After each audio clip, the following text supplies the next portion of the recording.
વલસાડના બજારમાં આવેલી ચોર ગલીમાં ન્યૂ ફેશન ટેલર નામની દુકાનમાં 86 લાખ રૂપિયાનું લાઇટ બિલ આવ્યું. જીબીની ગંભીર બેદરકારી સામે આવી.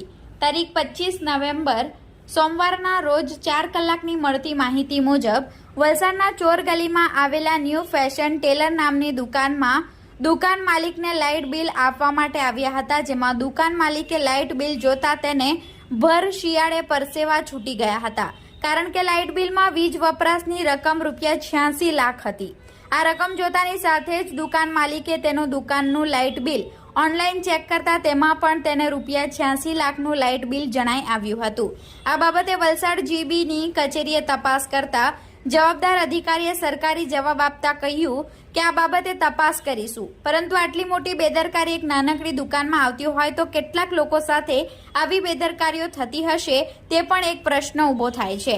ત્યારે વલસાડમાં ટેલરની 8x8ની નાનકડી દુકાનનું લાઇટ બિલ 86 લાખ રૂપિયા આવતા દુકાન માલિક ભારે આશ્ચર્યમાં મુકાયા છે અને જીબીની આવી ગંભીર બેદરકારી પણ સામે આવી છે.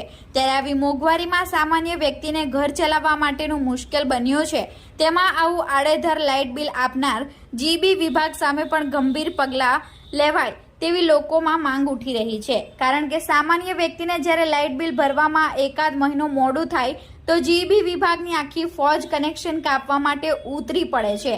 એટલું જ નહીં, પેનલ્ટીના નામે ચાર્જ લગાવે છે. ત્યારે જીબીની આવી ગંભીર બેદરકારી સામે પણ કડક કાર્યવાહી થવી જોઈએ તેવું દુકાન માલિકે જણાવ્યું છે. हुआ क्या कि कल रविवार था और क्या नाम है, हम काम कर रहे थे हाफ टाइम में और सुबह में आके अरे वो क्या नाम है बिल दे के गया, तो बिल तो दे के वो चला गया. मैं काम में था, ध्यान नहीं दिया. फिर बाद में देखा तो इसमें 86 लाख रुपए से ऊपर बिल बता रहा है. तो ये छोटी सी दुकान में हम टेलर वाले हैं, 86 लाख की बिल कैसे आ गया? पूरे अक्के वलसाड़ का बिल मेरे दुकान में ही भर दिया क्या? मुझे ही देना है क्या पूरा? ये सब करके दे दिया. कौन से हिसाब से ये लोग लाइट बिल दे रहे हैं? ये कुछ समझ में नहीं आ रहा मुझे. जो बिल लेकर गया उसने आपको कुछ कहा गया? नहीं, कुछ भी नहीं बोला. वो मैं देखा भी नहीं बिल, वो देके डायरेक्ट चला गया. वो भी कुछ बोला नहीं भाई. मैं क्या करूँ उसमें समझ में नहीं आ रहा कि मैं करूँ तो क्या करूँ.